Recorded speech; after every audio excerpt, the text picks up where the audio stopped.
Hello students, welcome to logical academy. बच्चों, आज हमारी वीडियो नंबर 82 है और उसके अंदर हम कुछ वो पॉइंट्स कवर करेंगे जिस बच्चे ने पढ़ा है उसको तो बात समझ आएगी। अगर आपने नहीं पढ़ा बच्चे तो ये डाउट्स आपके लिए कॉमन ही होंगे, है ना। बच्चे देखो, सबसे पहले आप निकालो long term borrowings. Long term borrowings निकालो बेटा।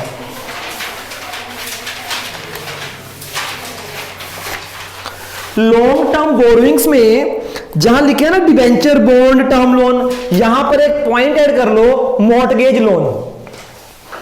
किस पे से? लॉन्ग टर्म बोरोइंग, इसके अंदर एक और पॉइंट आता है, पेज नंबर 1.18, मॉर्टगेज लोन। बच्चे, मॉर्टगेज लोन क्या होता है?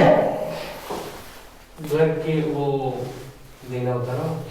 बच्चे देखो, जब हम किसी से लोन लेते हैं बदले में कुछ गिरवी करा हुआ है, हमने अपनी कोई एसेट मॉर्टगेज के रूप में दी है, that is known as mortgage loan. ये बच्चे हमारा क्या होता है? लॉन्ग टर्म लायबिलिटी, यानी कि लॉन्ग टर्म बोरोइंग्स। ठीक है जी, लिख लिया। एज गारंटी जो एज गारंटी नहीं, एज हाइपोथेकेशन।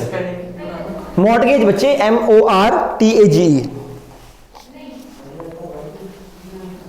MORTAGE, MORTGAGE, mortgage. हाँ जी, लिख लिया सबने। उसके बाद सारे बच्चे निकालो फिक्स्ड एसेट, पेज नंबर 1.29।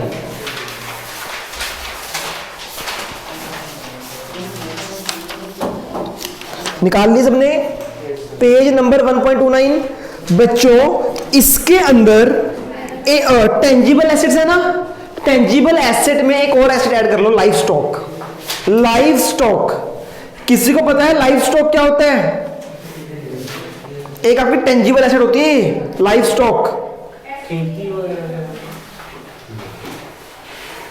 आपके जो एनिमल्स होते हैं ना, एनिमल्स, मान लो मैं एक फार्मर हूं, मेरा काम है दूध बेचना, तो एनिमल मेरे लिए एसेट है ना बच्चे, उसकी वैल्यू लाइफ स्टॉक, वो लाइफ स्टॉक बोला जाता है उसको। ठीक है बच्चे, लाइफ स्टॉक एक टेंजिबल एसेट है, टेंजिबल फिक्स्ड एसेट। ठीक है बेटा, अगर आज मैं कोई भैंस रखूंगा तो 1 साल के अंदर सेल करूंगा बाद में, हाँ है ना। तो बच्चे एक टेंजिबल एसेट है लाइफ स्टॉक, लिख लिया सबने। उसके बाद आप सारे बच्चे इलस्ट्रेशन नंबर 9 निकालो। कार्तिक ने डाउट पूछा था, पेज नंबर 1.25, पेज नंबर 1.25 निकल गया। इलस्ट्रेशन नंबर 9, ये लिखा है ना, arrear of fixed cumulative dividend. बच्चे, इसका मतलब क्यूमुलेटिव डिविडेंड से ही है, और ये कहां पे जाएगा? Contingent liability. पहला क्या है? छोड़ दो।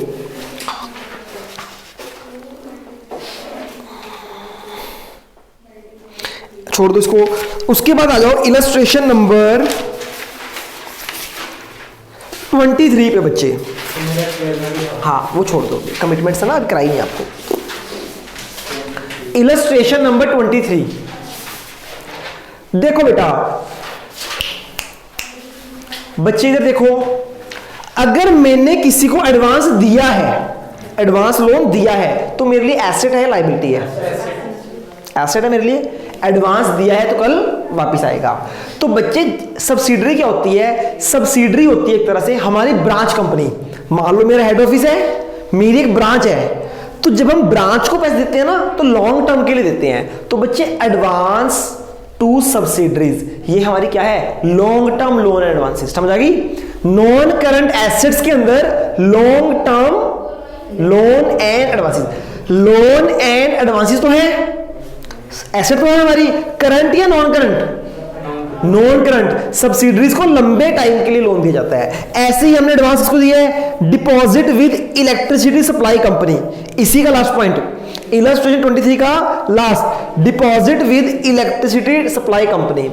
बच्चे, हमने इलेक्ट्रिसिटी कंपनी को कुछ एडवांस दिया है कि हमारे घर में लाइट्स लगा दो या फैक्ट्री में लाइट्स लगा दो। हमने एज अ सिक्योरिटी को जमा किया है कि जब हम छोड़ेंगे घर तब वापस ले लेंगे।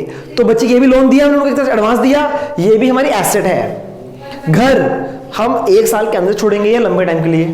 तो ये भी क्या हो गया, long term loan and advances. Important point note कर लो इसको, एडवांस टू सब्सिडरीज आप भी लिख लो बच्चे, long term non current asset लिख लो आप, advance to subsidiaries deposit with electricity company. उसके बाद 24 में मॉर्टगेज लोन, क्या होता है mortgage loan, long term loan advance, long term borrowings, ठीक है।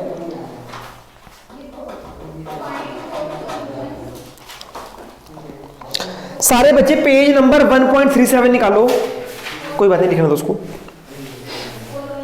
Illustration number 30, page number 1.37, illustration number 30।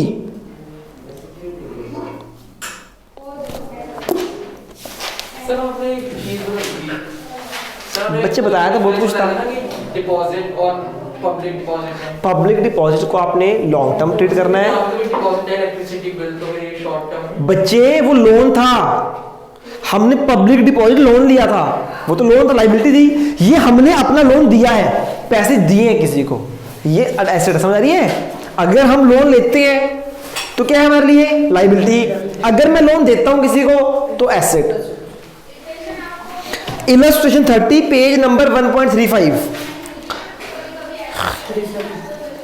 Point number 4, share in listed company, मतलब ये हमने शेयर इशू किए हैं या परचेज किए हैं, क्या लग रहा है आपको, हमने पैसा इन्वेस्ट किया शेयर्स में या शेयर इशू किए हैं, इन्वेस्ट किए बच्चे, कहते हैं शेयर इन लिस्टेड कंपनी, हमने लिस्टेड कंपनी के शेयर्स लिए हैं, इन्वेस्ट किए हैं, तो ये इन्वेस्टमेंट है हमारी, करंट या नॉन करंट, कुछ नहीं पता तो नॉन करंट इन्वेस्टमेंट, ठीक है जी।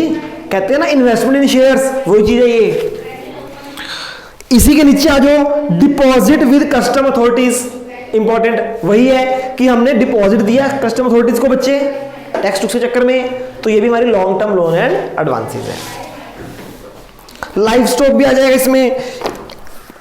एक है बच्चे prepaid expense, prepaid insurance, prepaid insurance, important mark कर लो इसको बच्चे। देखो प्रीपेड एक्सपेंस मतलब कि जैसे अभी एक्सपेंस होना है और हमने एडवांस पे करना है। बच्चे देखो प्रीपेड एक्सपेंस होता क्या है, एडवांस में मैंने पैसे दे दिए तो बदले में सामान सर्विस लेनी है तो एसेट है, तो एसेट। प्रीपेड एक्सपेंस 1 ईयर से कम के लिए होते हैं, तो ये करंट एसेट होगी। अब करंट एसेट में भी क्या कोई इन्वेस्टमेंट है, क्या पड़ा है इन्वेस्टमेंट में? नहीं, कोई इन्वेस्टमेंट नहीं है। ये है हमारी other current asset, most important है। कोई भी प्रीपेड एक्सपेंस हो या प्रीपेड इंश्योरेंस, ये क्या है? अदर। इंपोर्टेंट मार्क कर लो।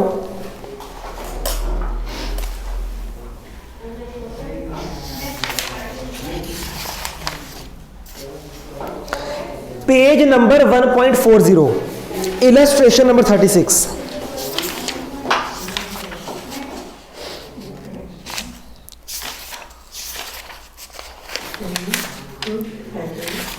इलस्ट्रेशन नंबर 36 देखो मुझे लास्ट पॉइंट, अगर लिखा है सिर्फ पेटेंट तो मतलब इनटेंजिबल एसेट है। अब ये क्या लिखा हुआ है, पढ़ो। ये लिखा है patent being developed by the company, company patent develop कर रही है तो ये इनटेंजिबल एसेट अंडर डेवलपमेंट, ये डेवलप हो रही है तो ये कहां आएगा? Intangible asset under development. Clear है जी? अच्छा जी, चलो अब इसको क्या पढ़ाना बच्चे कर लो। इलस्ट्रेशन नंबर 12 निकालना फटाफट, इसको याद कर लो। Uncalled liability on shares, uncalled liabilities on shares, ये कमिटमेंट्स होती है बच्चे, बस कमिटमेंट्स, इतना याद कर लो। इसको इंपॉर्टेंट मार्क कर लो, याद कर लो कमिटमेंट्स बस।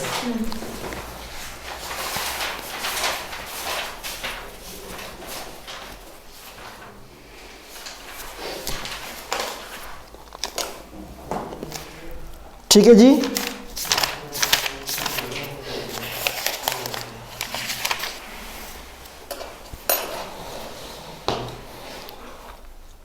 पेज नंबर 1.33 निकालना, एक मिनट। 1.33 ये लिखे ना कमिटमेंट्स, दिख रही है?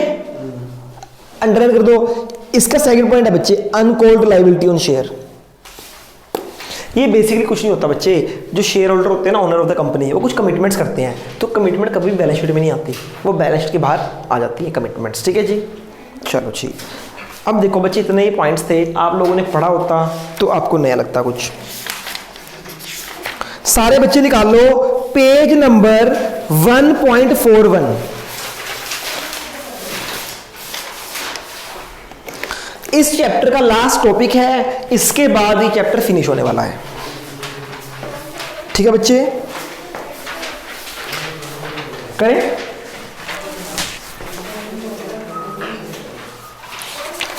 सब निकाल दो बेटा फटाफट, और 1 मिनट रुक जाओ।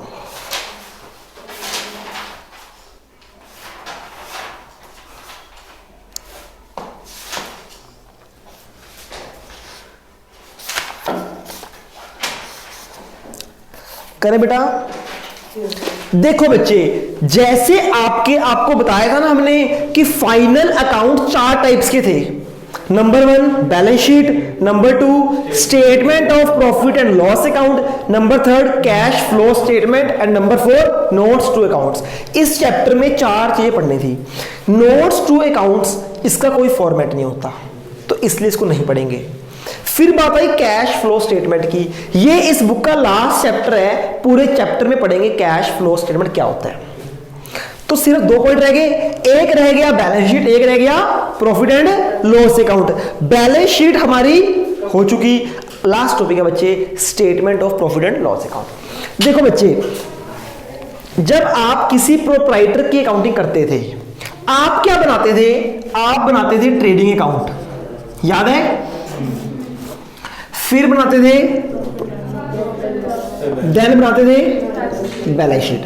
बैलेंस शीट कंपनी की कैसे बनती है हम कर चुके हैं।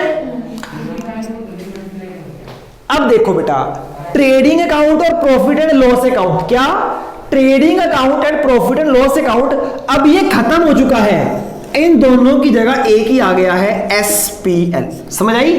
Statement of profit and loss account. ये कैसे बनता था याद है किसी को? Opening stock, purchases, direct expenses, sales, closing stock, gross profit, यहां ट्रांसफर, याद है ना बच्चे? अब आपको अगर जिसको आता है बहुत अच्छी बात है, नहीं भी आता तब भी कोई बड़ी बात नहीं है बच्चे, इसकी हमें जरूरत नहीं है। कंपनी में अलग से ट्रेडिंग अकाउंट नहीं बनता अनलेस एंड अनटिल वो एक मैन्युफैक्चरिंग यूनिट है, आपके सिलेबस में नहीं है। ठीक है ना? आपको क्या मतलब है? आपको मतलब है एसपीएल क्या होता है और बैलेंस शीट क्या होती है। बैलेंस शीट क्या होती है, क्यों होती है, क्या फॉर्मेट है, कहां से आया है, सब हम कर चुके हैं। आज हमें सीखना है एसपीएल क्या है, कहां लिखा है, कैसा इसका फॉर्मेट है। इसका बैलेंस शीट से कोई लेना देना नहीं है, बहुत ही इजी है, आप सबको दिख रहा होगा पेज नंबर 1.41। इसको लाइन वाइज याद करना है, ऐसे ही याद करना है। अब जिन बच्चों को बैलेंस शीट याद नहीं हुई उन्हें देख के चढ़ गए हैं पसीने, है ना, कि सर आप तो कह रहे थे फ्री के नंबर है। बच्चों बहुत इजी है। देखो पहले प्रॉफिट एंड लॉस अकाउंट में क्या होता था, इधर देखो, पहले क्या होता था, डेबिट में सारे आते थे एक्सपेंसेस, हाँ है ना, क्रेडिट में आती थी बहुत सारी इनकम्स। अगर किसी को लगता है कि ये बहुत मुश्किल है तो बच्चे +1 का प्रॉफिट एंड लॉस अकाउंट उठा के देख लो, कितनी आइटम्स उसके अंदर, इतना बड़ा ट्रेडिंग अकाउंट है, इतनी बड़ी प्रॉफिट एंड लॉस अकाउंट की स्टेटमेंट होती है। तो बच्चे तो इतू सा है, यहां पे सारी इनकम्स थी, यहां पे सारे एक्सपेंसेस थे। इन्होंने बच्चे बहुत सिंपल कर दिया काम। कंपनी में क्या होता है देखो ध्यान से, कंपनी कैसे बनाती है इसको, वर्टिकल स्टैंड में, ऊपर सारी इनकम, नीचे सारे एक्सपेंसेस। पहले यहां पे 20 तरह की इनकम थी, यहां पे ऐसा कुछ नहीं है, सिर्फ 2 तरह की इनकम है, सिर्फ 2 तरह की, कोई सब हेड नहीं, कोई कुछ नहीं। समझ आ रही है आपको मेरी बात? जैसे कंपनी ने क्या किया, 2 तरह की इनकम बांट दी। सुनो, सारी इनकम्स को 2 पार्ट्स में डिवाइड कर दिया, मतलब एक कर दिया मेन इनकम, एक कर दी अदर इनकम। बस जो मेन इनकम है वो मेन में आएगी, जो बची कुछ है सारी अदर में। बच्चे मैं ट्यूशंस पढ़ा रहा हूं, मुझे ट्यूशन फीस मिल रही है, मेरी मेन इनकम है ये या अदर इनकम है? समझते हो ना मेन इनकम क्या होती है? अच्छा मुझे कहीं से कमीशन आ गई, वो क्या हुई? कहीं से बैंक ने इंटरेस्ट दे दिया, डिविडेंड मिल गया, ये सारी क्या है बच्चे? अदर इनकम से, हाँ या ना? तो बच्चे मेन इनकम को बोला जाता है रेवेन्यू फ्रॉम ऑपरेशंस। जो कंपनी की मेन एक्टिविटी से पैसा आया है, कंपनी की ऑपरेटिंग एक्टिविटी से जो रेवेन्यू इकट्ठा हुआ है।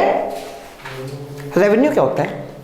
मतलब कि टोटल रेवेन्यू क्या होता है बच्चे?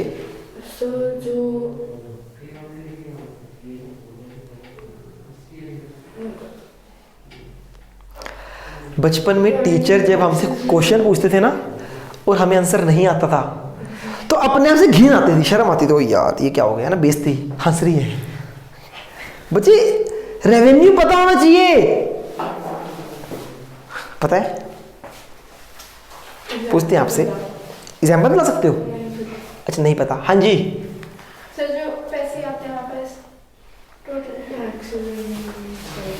सर जो गुड्स और सर्विसेज के एक्सपेंस आते हैं वैसे जो सर टोटल एक्सपेंस वो होते हैं उसमें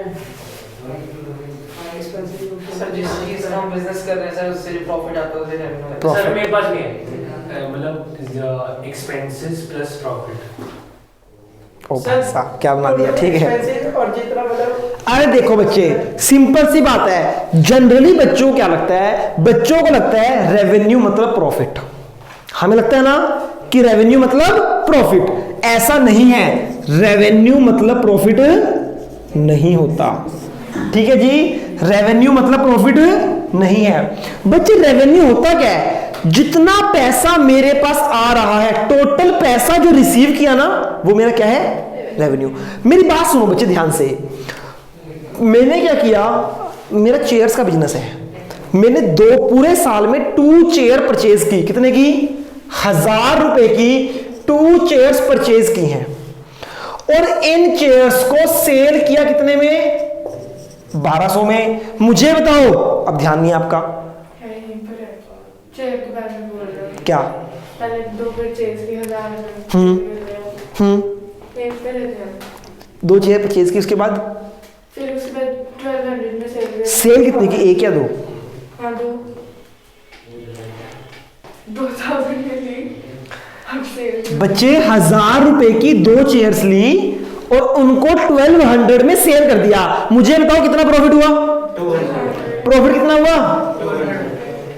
200। बच्चे आपके ऊपर ना मेरा फोकस है ना ज्यादा है, सबसे ज्यादा। पता है ना आपको क्यों? हाँ ठीक है, सर इसने ज्यादा फीस दी है। नहीं ज्यादा फीस नहीं दी। 1000 1200, प्रॉफिट कितना हुआ? 200। बच्चे रेवेन्यू कितना हुआ? ये है रेवेन्यू, जितना टोटल मनी रिसीव्ड। मान लो मुझे फीस आई, उसके बाद कहीं से कमीशन आई, इंटरेस्ट, जितना पैसा है ना पूरे साल में, वो क्या होता है बच्चे? रेवेन्यू। समझ आ गई? तो बच्चे सुनो, एक कंपनी की 2 तरह की इनकम हो सकती है, एक मेन इनकम और एक अदर इनकम। मेन इनकम को क्या बोलते हैं? Revenue from operation. देख लो, रेवेन्यू फ्रॉम मतलब जो मेन एक्टिविटी से पैसा आया, और अदर इनकम क्या बोलते हैं? अदर इनकम मतलब अदर इनकम। समझा? जनरली क्या होता है बच्चे, हम जिस चीज का बिजनेस कर रहे हैं, जो भी हम सेल कर रहे हैं, वो हमारी मेन इनकम होती है, हाँ है ना? तो बच्चे मेन इनकम में या रेवेन्यू फ्रॉम ऑपरेशन में क्या आएगा? सेल्स। क्या आएंगी? जो भी सेल की, चाहे गुड्स की सेल की, स्क्रैप की सेल की, सारी सेल रेवेन्यू फ्रॉम ऑपरेशन के अंदर आती है।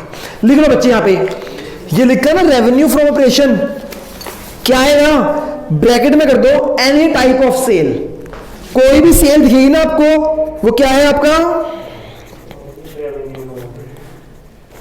ठीक है बच्चे, सेल से जितना भी पैसा आएगा वो किसके अंडर कवर होगा? Revenue from operations. क्लियर?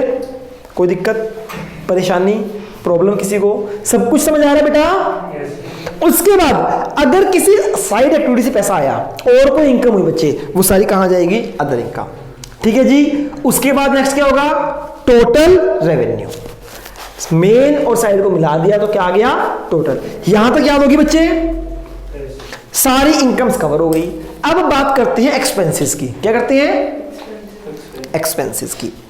देखो बच्चे, अगर आप समझना चाहो तो आप समझ सकते हो, बहुत इंपॉर्टेंट बात है बेटा। एक्सपेंसेस में जो ये पहली 4 बातें हैं ना, बस यही बच्चे को दिक्कत देती हैं। उसके बाद 3 रह जाएंगे, employ depreciation, amortisation and other.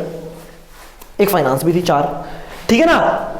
Expenses में टोटल 8 आइटम्स हैं। कितनी है? 8 में से पहली 4 थोड़ी समझने वाली है, 4 में से भी 1 समझ आ गई ना तो चारों कवर हो जाएंगे। देखो बच्चे, बचपन में जब आप ट्रेडिंग अकाउंट बनाते थे, क्या बनाते थे? आप क्या करते थे? Opening stock, purchases, closing stock, ऐसे लिखते थे ना? हाँ ना बच्चों? जब आप ट्रेडिंग अकाउंट बनाते थे तो कैसे लिखते थे? Opening stock, purchases and closing stock. अलग अलग मेंशन करते थे ना। ये अब बोलते हैं आपको अलग अलग मेंशन करने की नीड नहीं है। आप डायरेक्ट एक फॉर्मूला लगाओ। क्या लगाओ? ओपनिंग स्टॉक प्लस माइनस, इसको क्या बोलते हैं? That is known as change in inventory, change in stock. क्या होता है ये?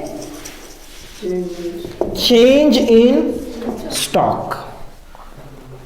बच्चों +1 में लिखते थे आप opening stock plus purchases, closing stock. यहां पे अलग अलग मत लिखो, इसकी जगह क्या लिखो? Change in stock. कैसे निकलता है change in stock? Opening stock, purchases. अब देखो, स्टॉक आपका 6 तरह का था। एक तो आपका हो सकता है बच्चे क्या? रॉ मटेरियल, एक वर्क इन प्रोग्रेस, एक फिनिश गुड्स, एक स्टॉक इन ट्रेड। अब रुक जाओ, देखो बच्चे, जो लूज टूल्स और स्टोर स्पेयर होते हैं ना, उसके हम चेंज इन स्टॉक नहीं निकालते, हम इन चारों का निकालते हैं। तो अगर मुझे रॉ मटेरियल का stock in change in stock निकालना है तो क्या करूंगा? Opening stock of raw material, purchases of minus और क्लोजिंग स्टॉक ऑफ। ऐसे ही अगर मुझे फिनिश गुड्स का निकालना है, opening stock of finish goods, opening purchase of finish goods minus closing stock of finish goods. है ना? समझ आ रही है आपको मेरी बात? तो बच्चे 4 अलग अलग तरह के स्टॉक लिखने आपने। तो देखो जी, पहला क्या है? इसको बोलते हैं कॉस्ट ऑफ मटेरियल कंज्यूम। क्या है? मटेरियल। तो ये रॉ मटेरियल है, वर्क इन प्रोग्रेस है, फिनिश गुड्स। रॉ मटेरियल ना, तो कैसे निकलेगा कॉस्ट ऑफ मटेरियल कंज्यूम? कैसे निकलता है बच्चे ये? कॉस्ट ऑफ मटेरियल कंज्यूम कैसे निकलेगा? लिख लो इसको एरो डाल के। Opening stock of what? Opening stock of raw material plus purchases of raw material minus, तो लिख लो opening stock plus purchases minus closing stock. ठीक है बेटा जी? अगर परचेजेस ना हो, अगर परचेजेस ना हो तो ओपनिंग माइनस क्लोजिंग। समझ आ गया? नेक्स्ट क्या है आपका? Purchase of stock in trade. जो भी आपने स्टॉक इन ट्रेड परचेज किया है, ये भी कैसे निकलता है बच्चे? कैसे निकलेगा? नेक्स्ट, ओपनिंग स्टॉक प्लस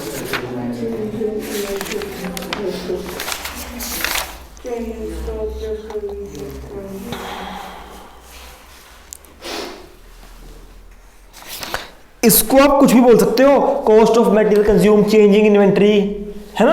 कुछ भी। अगला इसका ही बच्चे, opening plus purchases minus closing, stock of purchase stock, है ना? नेक्स्ट क्या है? नहीं, सेकंड वाले का purchase of stock in trade. Next क्या है? Change in inventory of finish goods. कैसे? Opening stock of finish goods plus purchases of finish goods minus closing stock of finish goods. अगला है वर्क इन प्रोग्रेस। ये भी कैसे निकलेगा? Opening stock of work in progress plus purchases of work in progress minus closing stock of work in progress. हाँ जी, second point है purchase of stock in trade. उसका यही जो फॉर्मूला देखो बच्चे बिल्कुल यही एक्चुअली पता क्या है, अगर सिंपल आपको परचेज गिवन है, ओपनिंग और क्लोजिंग गिवन नहीं है तो खाली परचेज आ जाएंगे यहाँ पे। अगर साथ में ओपनिंग और क्लोजिंग भी है तो उसको भी तो एडजस्ट करोगे ना। तो उसके बाद बस माइनस कर दो ओपनिंग का। हाँ जी सेकंड पॉइंट है if online opening plus purchases, तो वो परचेजेस यही नहीं है बच्चे, अगर ओपनिंग 0 है आपका, हाँ क्लोजिंग 0 है, हाँ तो आपने क्या opening plus purchase minus closing, क्या रिजल्ट आया? परचेज ही आया सिर्फ। अगर गिवन है तो फिर यहां पे परचेज की जगह पता क्या हो जाएगा? Change in stock. तो इसलिए आप इसको जब सोचो मत, सिंपल से याद रखो क्या, सबसे पहले रॉ मटेरियल का निकालना है, ओपनिंग परचेज माइनस क्लोजिंग, फिर स्टॉक इन ट्रेड का निकालना है, ओपनिंग परचेज माइनस क्लोजिंग, फिर फिनिश गुड्स का निकालना है, और फिर वर्क इन प्रोग्रेस का निकालना है। समझ आ गई? 4 तरह का स्टॉक है, सबका आपको क्या निकालना है? Change in, change in, change in. ठीक है जी। उसके बाद बच्चे, उसके बाद है एम्प्लॉय बेनिफिट एक्सपेंसेस। क्या है बेटा? मतलब कंपनी के खर्चे टुवर्ड्स एम्प्लॉइज। बताओ कौन कौन से खर्चे होते हैं कंपनी को? कंपनी के कौन कौन से खर्चे होते हैं जो एम्प्लॉय को देती है company? Salary, commission, wages, bonus, leave encashment, ESOP, reserve भी होता है वर्कमैन कंपनसेशन। वो खर्चा नहीं होता बेटा। Employ benefit provisions. बात समझ आ रही है? देखो बच्चे, कंपनी का कोई भी एम्प्लॉय से रिलेटेड खर्चा है वो कहां पे आएगा? एम्प्लॉय बेनिफिट एक्सपेंसेस में। समझ आ गई?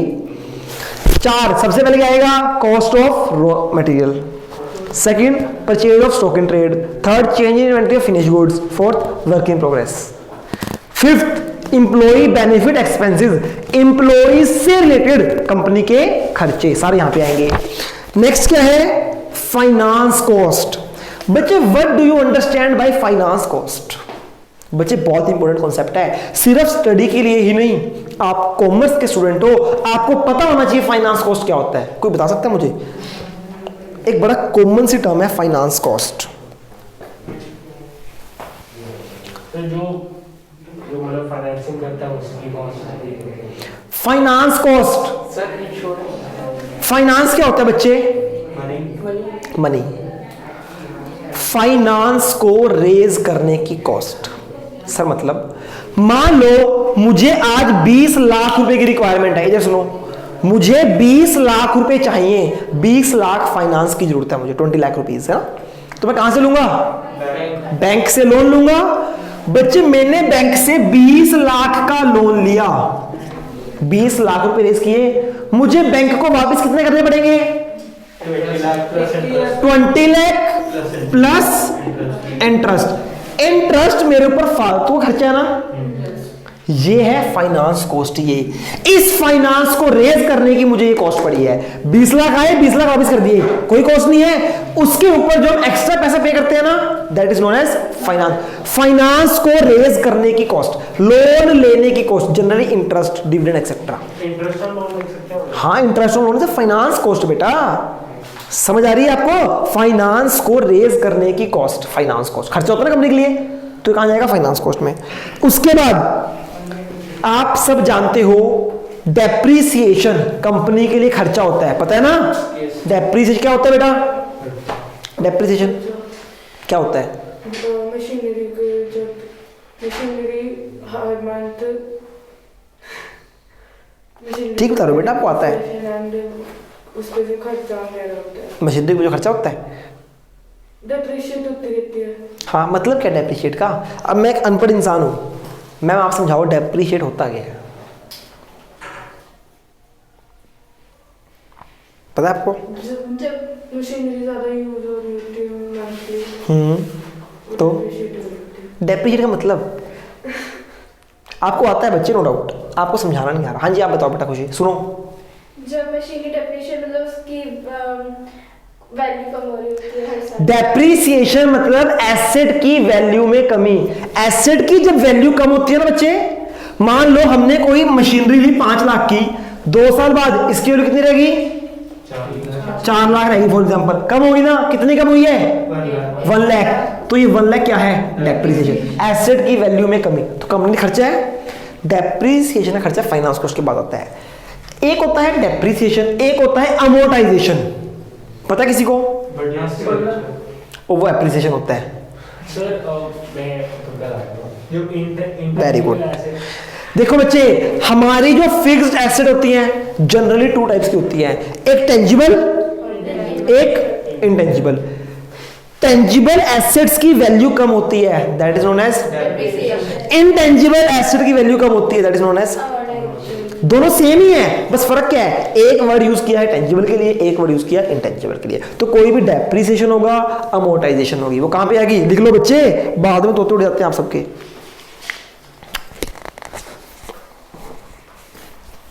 समझ आ गया? उसके बाद बेटा अदर एक्सपेंसेस, ऐसे खर्चे, सुनो, स्टॉक वाले सारे खर्चे ऊपर चले गए 4 आइटम्स में। बच्चे सुनो, बाद में याद नहीं होगा, अभी याद कराता हूं। इधर देखो, देखो बच्चे, स्टॉक से रिलेटेड जितने भी खर्चे थे, चाहे ओपनिंग रॉ मटेरियल था, वर्क इन प्रोग्रेस स्टॉक, सारे ऊपर आ गए 4 आइटम्स में।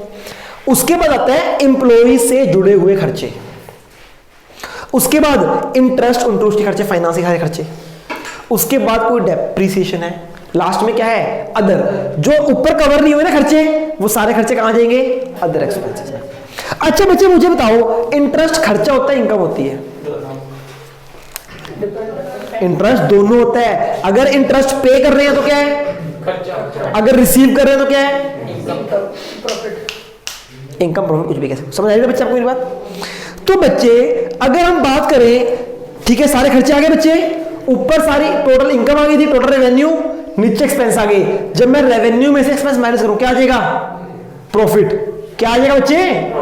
10 लाख का रेवेन्यू हुआ, 8 लाख खर्चे, कितना प्रॉफिट आ गया?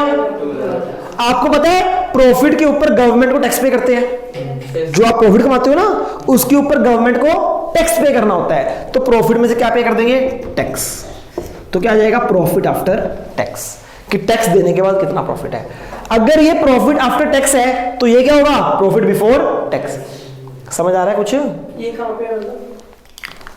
इसके नीचे देखो, पहले था टोटल रेवेन्यू, फिर अदर एक्सपेंस के बाद क्या आया? Total expense.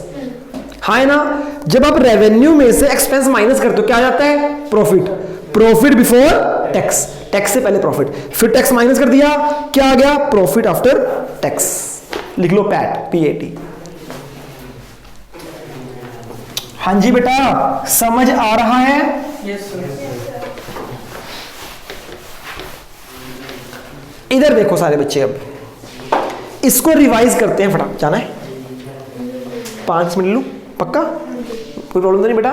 देखो फटाफट, प्रॉफिट एंड लॉस अकाउंट, वही particulars, then note number, previous year की फिगर, करंट ईयर की, वो सेम है सारा कुछ।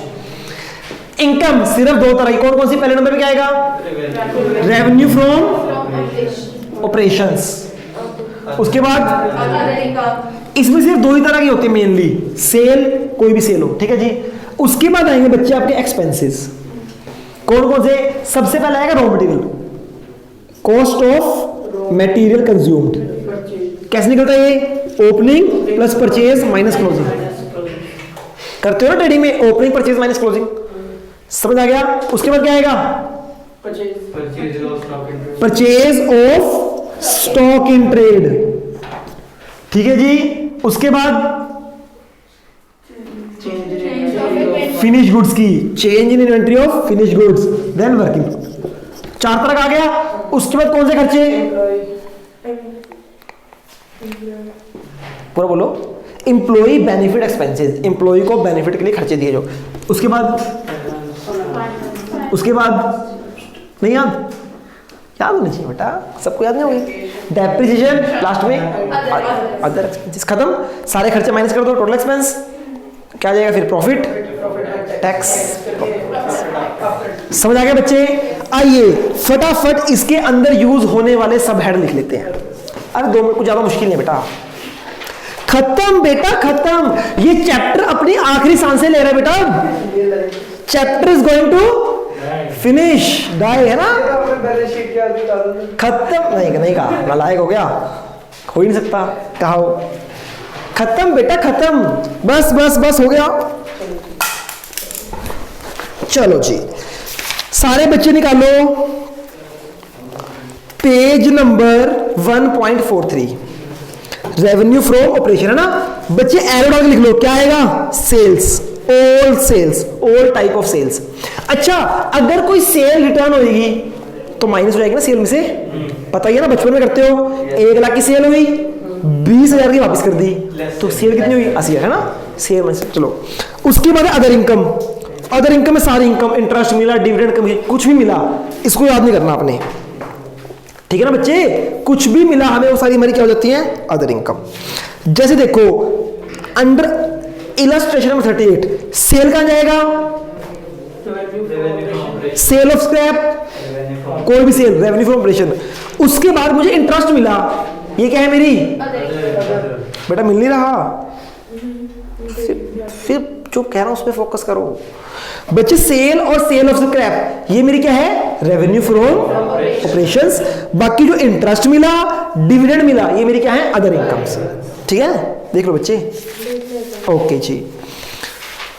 उसके बाद बच्चे आ जाओ कॉस्ट ऑफ मटेरियल कंज्यूम, कैसे निकलता है? लास्ट लाइन पढ़ लो, पेज नंबर 1.45,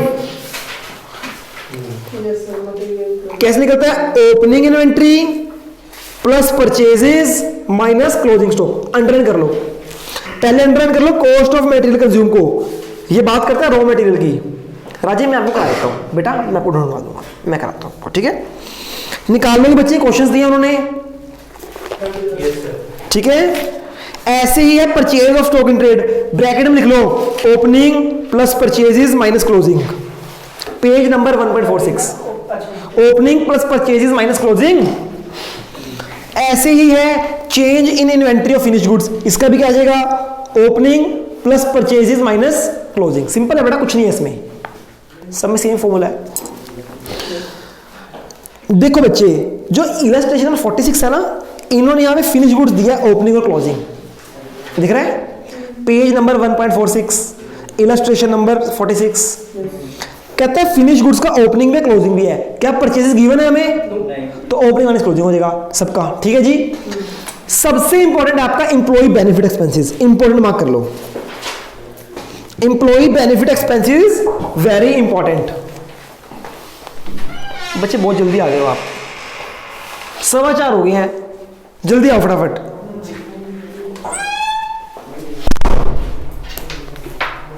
हाँ जी बच्चे, इंप्लॉय बेनिफिट एक्सपेंसेस मिल गया आपको? Yes sir. अब नोट मत करना बच्चे, कुछ भी छोड़ दो, अब रुक जाओ। फॉर एग्जाम्पल सेकेंड लाइन देखो बच्चे, कौन कौन से खर्चे हैं जो हम एम्प्लॉय को देते हैं? सुनो, वेजेस एम्प्लॉय से होते हैं रिलेटेड, सैलरी अंडरलाइन भी करना, बोनस, लीव एनकैशमेंट, छुट्टियां, जो छुट्टियां होती है ना, अगर वो छुट्टियां नहीं लेते तो पैसे देते हैं हम उन्हें, लीव इनकैशमेंट, उनकी लीव को इनकैश करते हैं, ठीक है बच्चे? नेक्स्ट क्या है? स्टाफ वेलफेयर एक्सपेंस, स्टाफ की वेलफेयर के लिए कुछ खर्चा किया। बच्चे इसके अंदर ना 2 पॉइंट और लिखो, एक लिखो ग्रेचुटी पेड, स्पेलिंग लिखो बच्चे, GRACHUITY,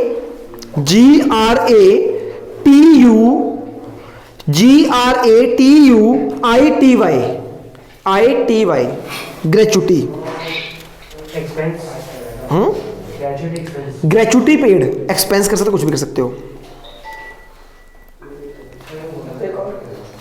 एक लिखो मेडिकल एक्सपेंस, हम स्टाफ को ना कई बार मेडिकल खर्चे भी देते हैं,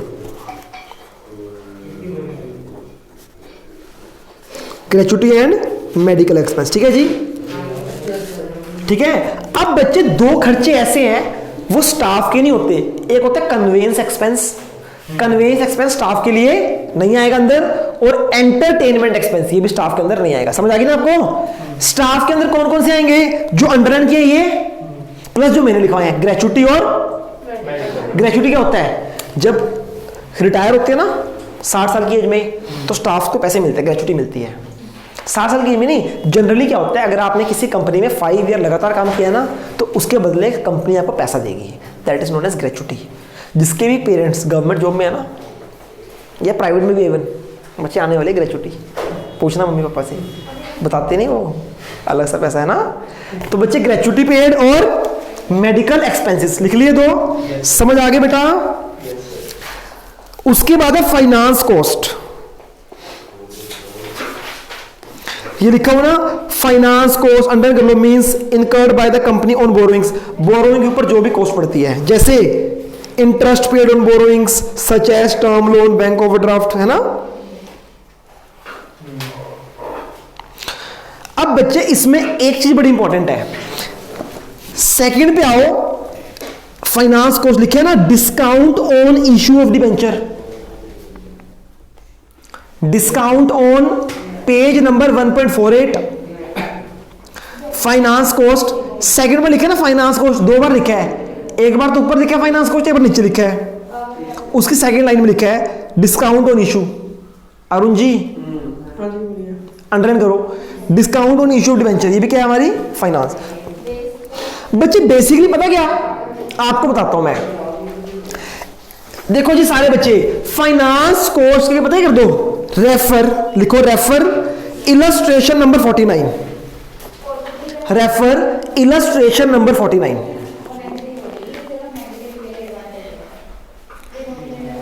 ठीक है बच्चे, इलस्ट्रेशन नंबर 49 को इंपॉर्टेंट मार्क कर लो अगले पेज पे।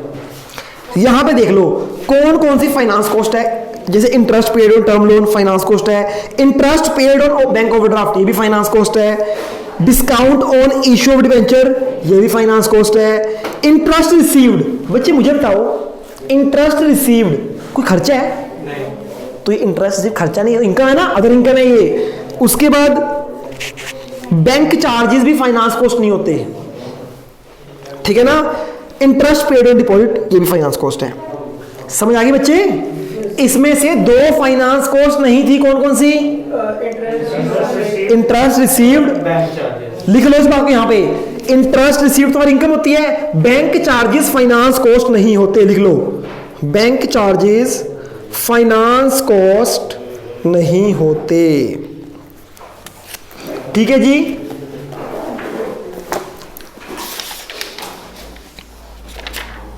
ठीक है जी बच्चों, देखो उसके बाद वही डेप्रिसिएशन, अमोर्टाइजेशन, अदर एक्सपेंस, बस कुछ भी नहीं कर रहा इसमें जो बचे हैं।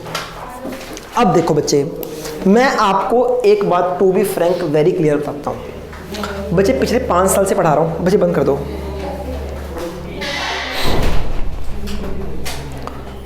देखो बच्चे, लास्ट 5 ईयर से टीच कर रहा हूं मैं अकाउंट्स। ऐसा चैप्टर जो आपको पढ़ाया ना बच्चे, ये कभी किसी बच्चे को नहीं पढ़ाया। यू आर वेरी लकी, आप सब बहुत लकी हो कि ये हमारी 8 क्लासेस में खत्म हुआ है बच्चे, और ऑलमोस्ट मैंने आपको याद भी करा दिया। अगर मैं बात करता हूं प्रॉफिट एंड लॉस अकाउंट की, तो क्या आएगा? Revenue from operation, other income, expenses में क्या आएंगे? Cost of material consume, purchase of stock in trade, third finish goods for stock and work in progress. उसके बाद इंप्लॉय बेनिफिट एक्सपेंस। बच्चे इंप्लॉय बेनिफिट एक्सपेंस में क्या आएगा? Salary, wages, bonus, leave encashment, medical expenses, gratuity paid, staff welfare expense. Finance cost में bank charges नहीं आएंगे, interest receive नहीं आएगा, कोई भी इंटरेस्ट पे है फाइनेंस कॉस्ट है। बच्चे देखो, कल आपका टेस्ट है oral test, not written test. Profit and loss account भी आपको याद करना है। इलस्ट्रेशन सारे इलस्ट्रेशन आपके हो चुके हैं, चैप्टर ये खत्म है, कुछ भी नहीं बचा इसमें, सारे इलस्ट्रेशन करने हैं आपको। ठीक है बच्चे, अच्छे से करने हैं। और परसों आपका रिटन टेस्ट है, परसों आपका रिटन टेस्ट है, कल आपका ओरल टेस्ट है। जिसने कल या परसों छुट्टी ली उसके ऊपर बच्चे चार्जेस लगेंगे, 200 रुपीज फाइन है। हाँ जी, दे तो दिया, रिवीजन के लिए। नहीं रिवीजन बच्चे आज देखो, आपको आज तक सारी एसेट्स करनी थी ना, सिर्फ आज प्रॉफिट एंड लॉस अकाउंट दिया मैंने आपको, आपने नहीं किया बच्चे, वो आप सबकी प्रॉब्लम है ना। रिवीजन के लिए प्रॉपर टाइम है, कल ओरल, परसों रिटर्न, सारे इलस्ट्रेशन जितने भी है। ठीक है, आज की क्लास में इतना ही, कल मिलते हैं, तब तक के लिए goodbye and take care.